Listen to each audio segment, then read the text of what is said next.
Stop waiting for opportunity, কারণ সুযোগ সব সময় দরজায় নক করে না। অনেক সময় দরজাটাই তোমাকে তৈরি করতে হয়। তুমি কি এখনো সেই দিনের অপেক্ষায় আছো যেদিন সব কিছু ঠিক হয়ে যাবে? যেদিন তোমার কাছে ভালো সুযোগ আসবে, ভালো সময় আসবে, ভালো মানুষ আসবে। একটা সত্যি কথা বলি, যারা জীবনে এগিয়ে গেছে তারা সুযোগের জন্য বসে থাকেনি।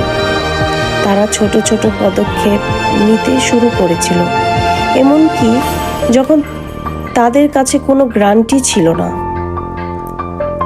আজ তুমি যে স্বপ্নটা দেখছো সেটা হয়তো কাল বাস্তব হবে না, কিন্তু যদি আজ তুমি কিছুই না করো তাহলে সেটা কোনো দিনই বাস্তব হবে না। মনে রেখো, বড় পরিবর্তন একদিনে আসে না। প্রতিদিনের ছোট ছোট সিদ্ধান্ত, ছোট ছোট সাহস আর বারবার চেষ্টা করার মধ্যেই লুকিয়ে থাকে সফলতার গল্প।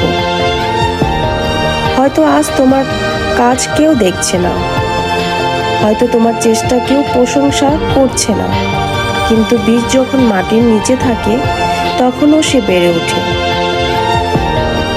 তাই অন্যের স্বীকৃতির জন্য অপেক্ষা করো না, সঠিক সময়ের জন্য অপেক্ষা করো না, সুযোগের জন্য অপেক্ষা করো না। নিজেকে তৈরি করো, নিজের কাজ শুরু করো, আর প্রতিদিন গতকালের নিজের চেয়ে একটু ভালো হওয়ার চেষ্টা করো। একদিন তুমি পিছনে ফিরে তাকিয়ে বুঝবে তোমার জীবনের সবচেয়ে বড় সুযোগটা ছিল সেই দিন, যেদিন তুমি অপেক্ষা করা বন্ধ করেছিলে। যদি তুমি আজ থেকে শুরু করতে প্রস্তুত হও, তাহলে কমেন্টে লিখো, আই উইল স্টার্ট টুডে।